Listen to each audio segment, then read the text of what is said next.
بسم الله الرحمن الرحيم. الحمد لله نحمده ونستعينه ونستغفره ونؤمن به ونتوكل عليه ونعوذ بالله من شرور أنفسنا ومن سيئات أعمالنا. من يهده الله فلا مضل له ومن يضلله فلا هادي له. ونشهد أن لا إله إلا الله وحده لا شريك له.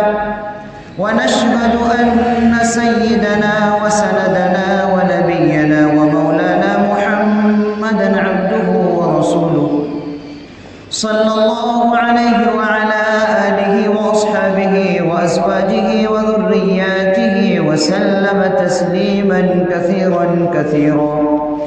أما بعد، أعوذ بالله من الشيطان الرجيم. بسم الله الرحمن الرحيم. والسابقون الأولون من المهاجرين والأنصار والذين اتبعوهم بإحسان رضي الله عنهم ورضوا عنه وأعد لهم جنات تجري تحتها الأنهار خالدين فيها أبدا، ذلك الفوز العظيم. وقال تعالى: لقد رضي الله عن المؤمنين إذ يبايعونك تحت الشجرة فعلم ما في قلوبهم فأنزل السكينة عليهم وأثابهم فتحا قريبا. صدق الله العلي العظيم وصدق رسوله النبي الكريم. محترم بزرگوں اور عزیز ساتھیوں، یہ مہینہ اسلامی مہینے کے اعتبار سے سب سے آخری مہینہ ہے. اس کے بعد محرم کا مہینہ شروع ہوگا جو اسلامی اعتبار سے نیا سال ہے. یہ مہینہ جہاں اسلامی سال کا آخری مہینہ ہے اور یہ مہینہ اشہر حرم میں سے بھی ہے، لیکن جو مجھے آج جس چیز کا تذکرہ کرنا ہے، چونکہ اسی مہینے کے اندر خلیفہ ثالث سیدنا حضرت عثمان غنی رضی اللہ عنہ کو 18 ذی الحجہ جو تاریخ گزر چکی ان میں ان کی شہادت ہوئی. اس لیے اسی مناسبت سے اس جمعے کے اندر سیدنا حضرت عثمان غنی رضی اللہ عنہ کی کچھ ان کی سیرت مبارکہ کے کچھ روشن پہلو ذکر کیے جائیں گے، اس کے فضائل اور مناقب بھی ذکر کیے گئے. حضرت عثمان غنی رضی اللہ عنہ یہ 5ویں پشت میں جناب محمد رسول اللہ صلی اللہ علیہ وسلم سے ان کا نسب جا کر مل جاتا ہے. سیدنا عثمان غنی رضی اللہ عنہ کے والد کا نام عفان تھا اور حضرت عثمان غنی رضی اللہ عنہ ان کو ذو الحجرتین بھی کہا جاتا ہے. یعنی انہوں نے 2 مرتبہ ہجرت کی. پہلی مرتبہ انہوں نے حبشہ کی ہجرت کی اور اپنی بیوی کے ساتھ حضرت رقیہ رضی اللہ عنہا کے ساتھ. تو اللہ کے نبی صلی اللہ علیہ وسلم نے فرمایا کہ یہ دوسرا شخص ہے جنہوں نے اسلام کے خاطر، دین کے خاطر اپنی بیوی کے ساتھ ہجرت کی. پہلا سیدنا ابراہیم علیہ السلام نے اپنی بیوی کے ساتھ ہجرت کی اور دوسرا حضرت عثمان غنی رضی اللہ عنہ ہے جنہوں نے اپنی بیوی حضرت رقیہ رضی اللہ عنہا کے ساتھ حبشہ کی ہجرت کی. حبشہ کا بادشاہ اس وقت اگرچہ وہ کافر تھا لیکن اس زمانے میں ان کے سلسلے میں یہ بات مشہور تھی، وہ کفر ہونے کے باوجود وہ منصف مزاج تھا، کسی پر ظلم نہیں کرتا تھا، ان کی عدل و انصاف کا چرچا تھا. تو اس وقت پہلی جو جماعت مسلمانوں کی حبشہ کی ہجرت کے لیے اس میں 12 مرد تھے. تو ان میں حضرت عثمان غنی رضی اللہ عنہ بھی تھے، اپنی بیوی کے ساتھ انہوں نے ہجرت کی. کچھ دن وہاں امن کے ساتھ مسلمان رہے، لیکن جھوٹی کسی نے خبر پہنچا دی کہ مکہ کے لوگ جو ہیں سب کے سب مسلمان ہو گئے ہیں اور وہاں اسلام کا غلبہ ہو گیا ہے، فتح ہو گیا مکہ. تو اس خبر کے سن کر جب وہ لوگ وہاں سے واپس وہ مکہ کے قریب آ کر معلوم ہوا کہ یہ خبر غلط تھی، تو کچھ لوگ تو وہیں سے واپس چلے گئے۔ تو پہلی ہجرت انہوں نے کی تھی۔ دوسری ہجرت پھر حضرت عثمان غنی رضی اللہ عنہ نے اس وقت کی جب اللہ کے نبی صلی اللہ علیہ وسلم بھی مدینہ منورہ چلے گئے، اور حضرت عثمان غنی رضی اللہ عنہ نے بھی مکہ مکرمہ سے مدینہ منورہ کا ہجرت فرمایا، اس لیے ان کو ہجرتین کہا جاتا ہے۔ آپ کو ذی النورین بھی کہا جاتا ہے آپ کا، اس کی وجہ یہ ہے کہ جب اللہ کے نبی صلی اللہ علیہ وسلم کی بیٹی کو طلاق پڑ گئی ہے رقیہ رضی اللہ عنہ کو، تو آپ بہت غم زدہ تھے، تو مشورہ کیا صحابہ کرام سے، تو پھر اللہ کے اشارے سے اللہ کے نبی صلی اللہ علیہ وسلم نے حضرت رقیہ رضی اللہ عنہ کا نکاح حضرت عثمان غنی رضی اللہ عنہ سے کر دیا۔ لیکن کچھ زیادہ دن حضرت رقیہ رضی اللہ عنہ زندہ نہیں رہی۔ وہ مشہور واقعہ کہ بدر کے موقع پر اللہ کے نبی جو اسلام کی عظیم الشان لڑائی تھی، اس موقع پر حضرت عثمان غنی رضی اللہ عنہ کو اس وجہ سے روک دیا کہ حضرت رقیہ رضی اللہ عنہ اس وقت بہت بیمار تھی، کہ تم اس کی تیمارداری کرو، اور بدر میں کا جو مقام ہے وہ تمہیں مقام ملے گا، اور بدر میں فتح ہونے کے بعد جو مال غنیمت مجاہدین کو ملتی تھی وہ تمہیں بھی ملے گی۔ چنانچہ اللہ کے نبی صلی اللہ علیہ وسلم کی ارشاد کے پیش نظر بدر میں شریک نہیں ہو سکے، اور چنانچہ جب فتح کے ساتھ جب مسلمان بھی لشکر واپس بھی نہیں آئے تھے تو اتنے میں حضرت رقیہ رضی اللہ عنہ کا انتقال ہو گیا تھا۔ تو اللہ کے نبی صلی اللہ علیہ وسلم اپنی بیٹی کے جنازے کی نماز میں شریک نہیں ہو سکے۔ تو جب حضرت رقیہ رضی اللہ عنہ کا انتقال ہو گیا تو پھر آپ کی تیسری صاحبزادی حضرت ام کلثوم رضی اللہ عنہ کا نکاح بھی آپ نے حضرت عثمان غنی رضی اللہ عنہ سے کر دیا۔ یہ واحد شخص ہیں کہ جن کے دامن میں امام الانبیاء فخر رسول تاجدار مدینہ جناب محمد رسول اللہ صلی اللہ علیہ وسلم کی دو بیٹی کا نکاح، اور اللہ کے نبی نے یہاں فرمایا کہ اگر مجھے اور بھی ہوتی، اگر مجھے اولاد 40 اولاد بھی اگر بیٹیاں دیتی تو میں 40 کا نکاح حضرت عثمان غنی سے کر دیتا۔ اس سے ان کی فضیلت کا مقام پتہ چلتا ہے۔ ایک مرتبہ اللہ کے نبی صلی اللہ علیہ وسلم بیٹھے ہوئے تھے، ابو بکر رضی اللہ عنہ آئے، اسی طرح بیٹھے رہے۔ اس کے بعد کچھ دیر کے بعد حضرت عمر رضی اللہ عنہ آئے، تب بھی آپ اسی طرح بیٹھے رہے۔ جب کچھ دیر کے بعد حضرت عثمان غنی رضی اللہ عنہ آئے تو آپ بیٹھ کر سیدھے ہو گئے اور اپنے کپڑے کو سیدھی کر لیے۔ تو اما عائشہ رضی اللہ عنہ فوراً سوال کیا کہ بات ہمیں سمجھ میں نہیں آئی کہ ہمارے ابا حضرت صدیق اکبر رضی اللہ عنہ آئے، آپ اسی طرح بیٹھے رہے۔ حضرت عمر رضی اللہ عنہ آئے، جن کے متعلق آپ نے فرمایا اگر میرے بعد کوئی نبی ہوتا تو عمر ہوتا، تو بھی آپ اسی طرح بیٹھے رہے۔ لیکن جب عثمان غنی رضی اللہ عنہ آئے تو آپ سیدھے ہو گئے اور اپنے کپڑے کو سیدھا کر لیا۔ تو اللہ کے نبی نے کیا جواب دیا کہ میں اس شخص سے کیوں نہ حیا کروں کہ جس سے آسمان کا فرشتہ بھی حیا کرتا ہے۔ تو مجھے شرم آئی تو میں نے اپنے کپڑے کو سیدھا کر لیا۔ تو یہ مقام اس سے معلوم ہوتا ہے عثمان غنی رضی اللہ عنہ کا مقام کیا تھا۔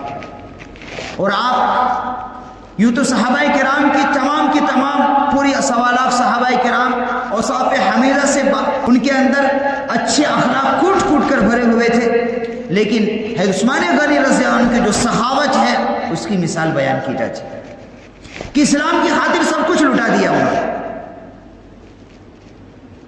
اور اسلام کی خاطر انہوں نے تکلیفیں بھی بہت برداشت کی۔ ان کے چچا تھے حکم، غالباً نام آتا ہے، کہ جب معلوم ہوا کہ مسلمان ہو گئے تو ان کو بوری میں بند کر دیتے تھے اور دھوپ میں ڈال دیتے تھے، جس سے ان کی سانس پھولنے لگتی تھی، بہت تکلیف دی۔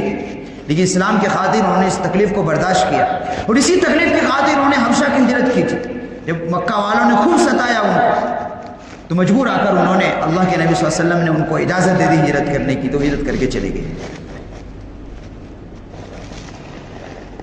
تو انہوں نے اللہ تبارک و تعالیٰ نے ان کو چونکہ مال و دولت بھی بہت عطا کیا تھا۔ جب اللہ کے نبی صلی اللہ علیہ وسلم مدینہ منور ہجرت کر کے آئے اور وہاں ایک کنواں تھا یہودی کا، وہ یہودی کا کنواں تھا، اور اس کے علاوہ اور کوئی، اور اس کنویں کا پانی بڑا شیریں تھا، میٹھا پانی تھا. تو مسلمان جب پانی لینے جاتے تو وہ یہودی جو ہے پانی بھی قیمت میں دیتا تھا اور موٹی رقم لیتا تھا. تو اللہ کے نبی صلی اللہ علیہ وسلم نے اعلان کیا کہ کوئی ہے جو اس کنویں کو خرید کر اللہ کے لیے وقف کر دے. تو حضرت عثمان غنی رضی اللہ عنہ کو معلوم ہوا تو حضرت عثمان غنی رضی اللہ عنہ اس یہودی کے پاس گئے اور پوچھا تم اس کنویں کو بیچتے ہو؟ کہاں بیچوں گا، لیکن انہوں نے جو رقم کی وہ معمولی رقم سے زیادہ تھی. جو عام طور پر کنویں کی اس وقت جو رقم تھی اس سے زیادہ انہوں نے بولی. 400 درہم. درہم یہ نہیں اس زمانے کا جو تھا، اس سونے کا سکے پہلے چلتے تھے، اور 400 درہم کی قیمت یوں سمجھے کہ کروڑوں روپے اس دور میں. تو انہوں نے اس کی قیمت لگائی. سوچتے مسلمان مجبور ہے تو وہ لینا ہی پڑے گا، جو منہ بولی رقم مانگا وہ دے گا، مجبور ہے مسلم. دیکھے چونکہ اور کوئی اس کے علاوہ پینے کے لیے پانی کا اور کوئی سویدھا نہیں تھا اس وقت. تو حضرت عثمان غنی رضی اللہ عنہ کو 400 درہم دیے، کنواں کو خریدا اور اللہ کے نبی صلی اللہ علیہ وسلم کی خدمت میں آئے. اللہ کے نبی صلی اللہ علیہ وسلم کو آئے یہ مسلمانوں کے لیے وقف ہے. تو اس وقت کہا اللہ کے نبی صلی اللہ علیہ وسلم نے فرمایا عثمان جاؤ، اب تم اس کے بعد جو بھی کچھ کرو تم سے کوئی نقصان نہیں دے گا تم کو.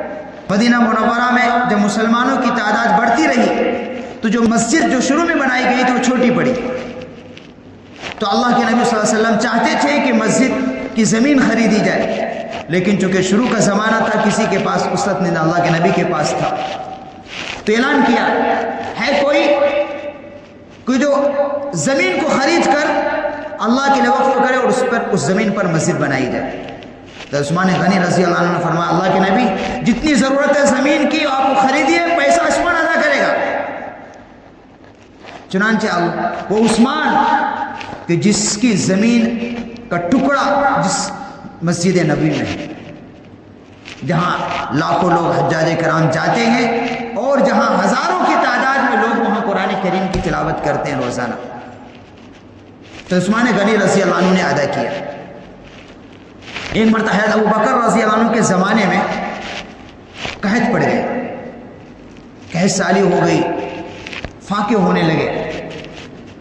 تو حضرت عثمان غنی رضی اللہ عنہ کا ایک قافلہ آ رہا تھا شام سے جو 1000 اونٹوں پر تھا. 1000 اونٹوں پر قافلہ تھا اور جب مدینے کے قریب پہنچا تو جو مکہ اور مدینے کے جو بڑے بڑے تاجر تھے آ گئے. ان کے حضرت عثمان غنی رضی اللہ عنہ کو آپ ہمیں غلہ دے دیجئے اور آپ جو قیمت دیں گے آپ 2 گنا مانگیں تو 2 گنا دیں گے، ہم 4 گنا تک دے دیں گے. تو حضرت عثمان غنی رضی اللہ عنہ نے فرمایا کہ تم بس اتنے ہی دے سکتے ہو. نہیں، ہم نے اس 10 گنا نفع میں اس کو فروخت کر دیا ہے. چنانچہ تمام کا تمام وہ غلہ اس وقت کے مسلمانوں میں انہوں نے تقسیم کر دیا، یعنی میں نے اللہ کے لیے وقف کر دیا. کہ ان کی سخاوت ہے. حضرت عثمان غنی رضی اللہ عنہ یہ وہ صحابی ہیں جنہوں نے بہت ظلم بھی کو بہت برداشت کیا، ان پر بہت ظلم کیے گئے. لوگ حضرت حسین رضی اللہ عنہ کے واقعے کا تذکرہ کرنا چاہیے، لیکن حضرت عثمان غنی رضی اللہ عنہ بھی وہ مظلوم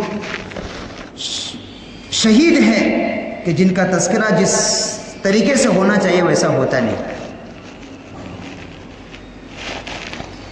کہ ایک مرتبہ اللہ کے نبی صلی اللہ علیہ وسلم احد پہاڑ پر تھے، پہاڑ ہلنے لگے تو اللہ کے نبی نے فرمایا اے احد ٹھہر جا، تیرے اوپر ایک نبی ہے اور ایک صدیق اور 2 شہید ہیں. تو اسی وقت معلوم اشارہ ہو گیا تھا کہ حضرت اللہ کے نبی صلی اللہ علیہ وسلم نبی تھے، حضرت ابو بکر صدیق رضی اللہ عنہ بھی تھے، اس کے بعد حضرت عثمان غنی اور حضرت عمر بن خطاب رضی اللہ عنہ تھے. تو عمر بن خطاب رضی اللہ عنہ نے بھی شہادت پائی اور عثمان غنی رضی اللہ عنہ بھی شہید ہوئے. ایک مرتبہ ایک باغ میں آپ تشریف لے گئے اور اس کا دروازہ جو ہے فرمایا کہ بند کر دو، کوئی آئے تو بغیر میری اجازت کے بغیر کسی کو آنے نہیں دینا. چنانچہ آپ اس باغ میں کنواں تھا، کنویں میں پیر لٹکا کر بیٹھ گئے. کچھ دیر کے بعد دستک دی تو جو صحابی تھے انہوں نے پوچھا آپ کون؟ فرمایا میں ابو بکر. تو حضرت اللہ کے نبی صلی اللہ علیہ وسلم کے پاس آئے، فرمایا کہ ابو بکر آئے اور اجازت مانگتے ہیں. تو اللہ کے نبی نے فرمایا کہ ان کے لیے اجازت بھی ہے دو اور ان کو جنت کی بشارت بھی دو۔ چنانچہ حضرت ابو بکر رضی اللہ عنہ آئے اور اللہ کے نبی صلی اللہ علیہ وسلم کے دائیں طرف سیدھے ہاتھ کی طرف بیٹھ گئے۔ پھر کچھ دیر کے بعد حضرت عمر بن خطاب رضی اللہ عنہ آئے، پھر انہوں نے بھی پوچھا کون؟ فرمایا عمر۔ تو اللہ کے نبی صلی اللہ علیہ وسلم سے اجازت مانگی، اللہ کے نبی صلی اللہ علیہ وسلم نے اجازت دی اور کہا کہ ان کو بھی جنت اجازت ہے آنے کی اور جنت کی بشارت انہیں بھی دو۔ چنانچہ وہ بھی آئے اور وہ آ کر دوسری طرف بیٹھ گئے، لیفٹ جانب۔ کچھ دیر کے بعد حضرت عثمان غنی رضی اللہ عنہ بھی آئے، پھر اس صحابی نے جا کر اللہ کے نبی صلی اللہ علیہ وسلم سے اجازت کر کے عثمان آئے اور اجازت مانگتے ہیں۔ فرمایا کہ انہیں اجازت بھی دو، جنت کی خوشخبری بھی دو، لیکن انہیں کچھ مصیبت کا بھی سامنا کرنا پڑے گا۔ تو حضرت عثمان غنی رضی اللہ عنہ چونکہ دائیں طرف تو حضرت ابو بکر رضی اللہ عنہ بیٹھے تھے، بائیں طرف حضرت عمر بن خطاب رضی اللہ عنہ بیٹھے، سامنے جگہ خالی تھی، وہاں جا کے بیٹھ گئے حضرت عثمان غنی رضی اللہ عنہ۔ تیسرے محدثین نے ایک نقطہ نکالا ہے کہ اللہ کے نبی صلی اللہ علیہ وسلم کی دنیا سے پردہ فرمانے کے بعد اس کے بعد جو حضرت ابو بکر صدیق رضی اللہ عنہ جو اللہ کے نبی صلی اللہ علیہ وسلم کے قبر کے دائیں طرف ان کے قبر ہے، اس کے بعد حضرت عمر بن خطاب رضی اللہ عنہ ان کی قبر اس طرف ہے، اور جسٹ سامنے جنت البقیع ہے، وہاں عثمان غنی رضی اللہ عنہ کی قبر ہے۔ تو یہ اشارہ تھا، اس محدثین نے یہاں نقطہ نکالا ہے۔ تو واقعتاً اللہ کے نبی صلی اللہ علیہ وسلم نے جو ان کو بشارتیں دی تھی، کئی موقع پر ان کے لیے جنت کی خوشخبری تھی۔ جب آپ نے زمین کو خرید کر اللہ کے لیے وقف کیا، اس وقت آپ کو جنت کی خوشخبری دی تھی، اور جب آپ نے کنواں خرید کر مسلمانوں کے لیے وقف کر دیا، اس وقت بھی جنت کی خوشخبری دی تھی۔ اور ایک مجلس میں جو عشر مبشرہ کے نام سے اس میں حضرت عثمان غنی رضی اللہ عنہ کا نام بھی آتا ہے کہ حضرت ابو بکر جنتی، حضرت عمر جنتی، حضرت عثمان غنی رضی اللہ عنہ جنتی، حضرت علی رضی اللہ عنہ جنتی، حضرت عبد الرحمن بن عوف جنتی، حضرت سعد بن ابی وقاص جنتی، حضرت طلحہ جنتی۔ 10 صحابہ تھے جن کو اللہ کے نبی صلی اللہ علیہ وسلم نے ایک ہی مجلس میں جنت کی بشارتیں تھی۔ حضرت عثمان غنی رضی اللہ عنہ، لیکن حضرت عثمان غنی رضی اللہ عنہ کا ایک پہلو یہ بھی ہے کہ اتنی جنت کی خوشخبری ملنے کے باوجود ان کے اندر آخرت کا خوف بہت تھا۔ اللہ کے نبی صلی اللہ علیہ وسلم کی سنت پر عمل کرنے کا بہت جذبہ تھا۔ یوں تو تمام کے تمام صحابہ کرام اللہ کے نبی صلی اللہ علیہ وسلم سے جو محبت تھی، دنیا کی کوئی قوم اس کی مثال پیش نہیں کر سکتی۔ سورہ حدیبیہ کے موقع پر کہ جب سن 6 ہجری میں اللہ کے نبی صلی اللہ علیہ وسلم صحابہ کرام کے ساتھ عمرہ کے ارادے سے نکلے اور حدیبیہ کے مقام پر پہنچے تو کفار مکہ نے آپ کو وہاں روکا، تو اللہ کے نبی صلی اللہ علیہ وسلم نے چونکہ عمرہ کے ارادے سے جا رہے تھے اور مکہ والوں نے اس کو گوارا اپنے لیے ذلت سمجھا اور انہوں نے یہ طے کیا کہ مسلمانوں کو عمرہ کرنے جانے دینا نہیں، ان کو روک دیا۔ تو خیر یہ طے ہوا کہ اللہ کسی قاصد کو بھیجا جائے اور مسلمانوں کے آنے کی اطلاع ان کو دی جائے کہ ہم یہاں لڑنے کے ارادے سے نہیں آئے ہیں بلکہ ہمارا مقصد عمرہ کرنا ہے۔ تو چونکہ پہلے تو حضرت عمر رضی اللہ عنہ کا نام آیا ہے، اللہ کے نبی صلی اللہ علیہ وسلم فرمایا اے عمر تم جاؤ، تو حضرت عمر رضی اللہ عنہ فرمایا کہ میرے جانے سے بات بند تو بنے گی تو نہیں بگڑ جائے گی۔ فرمایا یہ تم کیا کہہ رہے ہیں؟ فرمایا کہ آپ جانتے ہیں کہ میرے مکہ میں کون سا حصہ ہے جس سے میری دشمنی نہ ہو، مجھے دیکھتے تو ان کا غصہ اور بھڑک جائے گا، لیکن میں آپ کو ایک مشورہ دیتا ہوں کہ حضرت عثمان غنی ایک ایسے آدمی ہیں کہ جن کا ایک وہاں پہچان ہے، جن کے ایک وہاں مقام ہے، آپ ان کو بھیجیں تو انشاءاللہ بات بنے۔ اس رائے کو اللہ کے نبی صلی اللہ علیہ وسلم پسند کر لیا، تو حضرت عثمان غنی رضی اللہ عنہ کو لے جا بھیجا اور جا کر وہاں انہوں نے مکہ کے بڑے بڑے سرداروں سے بات کی۔ یہاں شیطان نے کسی نے مشرکین نے خبر پہنچا دی کہ حضرت عثمان غنی رضی اللہ عنہ شہید کر دیا گیا۔ تو چونکہ کسی قوم کے اندر، کسی مذہب کے اندر، کسی ملک کے اندر کسی قاصد کو قتل کرنے کی اجازت نہیں تھی، چونکہ اللہ کے نبی عالم الغیب تو تھے نہیں، غیب کا علم صرف اللہ کو ہے۔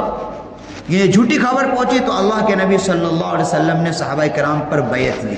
ایک درخت کے نیچے، جس کی میں نے دوسری جو آیت کریمہ تلاوت کی اس آیت مبارکہ میں یہی اسی بیعت کا ذکر ہے. لقد رضی اللہ عن المؤمنین اذ یبایعونک تحت الشجرہ، کہ اس درخت کے نیچے اللہ کے نبی صلی اللہ علیہ وسلم نے ایک ایک صحابہ کرام سے حضرت عثمان غنی رضی اللہ عنہ کے قتل کے بدلے میں بیعت، موت پر بیعت کی، اور تمام کے تمام صحابہ نے بیعت کی کہ ہم حضرت عثمان غنی رضی اللہ عنہ کے قتل کا بدلہ لیں گے. اور تمام صحابہ کرام سے جب بیعت لے لی، اور پھر آخر میں اللہ کے نبی صلی اللہ علیہ وسلم نے ہاتھ پر اوپر رکھا اور کہا کہ یہ عثمان کا ہاتھ ہے، یہ میرا ہاتھ، اور پھر ہر عثمان غنی رضی اللہ عنہ کی طرف سے بھی ہو سکتا ہے کہ وہ زندہ ہو. تو اس سے ان کا مقام پتہ چلتا ہے کہ حضرت عثمان غنی رضی اللہ عنہ کے قتل کی جب جھوٹی خبر اگرچہ پہنچی، لیکن اللہ کے نبی صلی اللہ علیہ وسلم نے صحابہ کرام سے تمام سے بیعت میں. اور اللہ تبارک و تعالیٰ کو بھی یہ وعدہ اتنے پسند آئی کہ قرآن کریم میں آیت نازل فرما دی اور قیامت تک وہ آیت کی تلاوت کی جائے. سبحان اللہ. اور بشارتیں بھی دی اسی آیت میں، لقد رضی اللہ عن المؤمنین، ان ایمان و جنہوں نے بیعت کی، اللہ تبارک و تعالیٰ ان تمام صحابہ کرام کی ایمان کی گواہی دے رہے. اور دو لفظ تاکید کا استعمال کیا، ایک لام بھی تاکید کے لیے استعمال ہوتا ہے اور قد بھی بات کو محقق کرنے کے لیے استعمال کیا جاتا ہے. تو اسی ایک آیت میں دو تاکید اللہ تبارک و تعالیٰ نے استعمال کی. لقد رضی اللہ عن المؤمنین اذ یبایعونک تحت الشجرہ فعلم ما فی قلوبہم فانزل السکینۃ علیہم واثابہم فتحا قریبا. بشارت بھی دی اور رضامندی کا بھی پروانہ دیا اللہ تبارک و تعالیٰ تمام صحابہ 1400 صحابہ کرام سے. اس سے حضرت عثمان غنی رضی اللہ عنہ کا مقام و مرتبہ کا پتہ چلتا ہے کہ اللہ کے ان کا کیا مقام تھا اور کتنی محبت تھی اللہ کے نبی کو بھی حضرت عثمان غنی رضی اللہ عنہ سے. اور حضرت عثمان غنی رضی اللہ عنہ کو بھی بہت محبت تھی اللہ کے نبی سے. ایک مرتبہ وضو کر کیا آپ نے اور مسکرایا، تو لوگوں نے پوچھا کہ آپ وضو کے بعد مسکرائے کیوں؟ فرمایا کہ میں ایک مرتبہ اسی جگہ پر اللہ کے نبی صلی اللہ علیہ وسلم نے وضو کیا، وضو کے بعد مسکرائے تھے، تو میں صرف اللہ کے نبی صلی اللہ علیہ وسلم کی سنت کو زندہ کرنے کے لیے ہم نے مسکرایا. اس سے معلوم کتنی محبت تھی، ایک ایک ادا پر مٹتے تھے. تفصیل میں نہیں جاتا، وقت ختم ہوتا جا رہا ہے. اب اس کا آخری واقعہ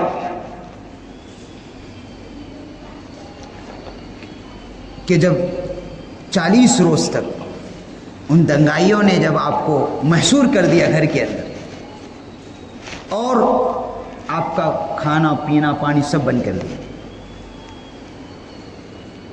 اور آپ کو مجبور کیا جا رہا تھا کہ آپ خلافت چھوڑ دیں، چونکہ اللہ کے نبی صلی اللہ علیہ وسلم نے ان کو یہ بشارت دی تھی کہ تم پر یہ اس کا دباؤ ڈالا جائے گا کہ تم خلافت کے عہدے کو چھوڑ دو لیکن چھوڑنا نہیں.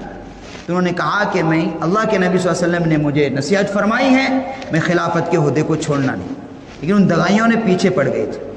اور اس وقت جو صحابہ کرام تھے مدینہ منورہ کے اندر، انہوں نے جو ہے حضرت عثمان غنی رضی اللہ عنہ سے اجازت چاہی کہ آپ ہمیں اجازت دیجئے، یہ چند لوگ ہیں ہم اس کا صفایا کر دیں. فرمایا کہ میں نہیں چاہتا کہ میری وجہ سے اس مدینۃ الرسول میں کسی کا خون بہے. بار بار اجازت مانگ رہے تھے لیکن اجازت نہیں دے رہے تھے. خیر 40 روز روزہ رکھنے کے بعد جب انہوں نے پانی بھی بند کر دیا، کھانا بھی بند کر دیا، اور جب اللہ کے نبی صلی اللہ علیہ وسلم کی ایک رات میں خواب دیکھی اور فرمایا کہ تم آج صبح کل جو ہے افطار میرے پاس آ کر کرو گے، تو سمجھ گئے کہ آج کی مجھے تو جمعے کا دن تھا وہ. اور بیوی سے کہا کہ مجھے اچھی طرح غسل کیا اور نئے کپڑے پہنے، قرآن کریم کی تلاوت کرنے بیٹھ گئے. پر نام ذہن سے نکل گیا. 2 آدمی جو دیوار کو چھلانگ کر آئے، ان کے ہاتھ میں ایک لوہے کی چیز تھی جو آپ کے دیکھ کر سر پر مارا تو ظاہر سی بات ہے کہ سر آپ کا پھٹا اور خون بہنے لگا. خون کا جو قطرہ گرا وہ قرآن کریم پر گرا. کل قیامت کے اندر شہید کی گواہی دے گا. کسی شہید کی گواہی اس کی شہادت تلوار دے گی، کسی شہید کی گواہی جنگ بدر کی مٹی دے گی،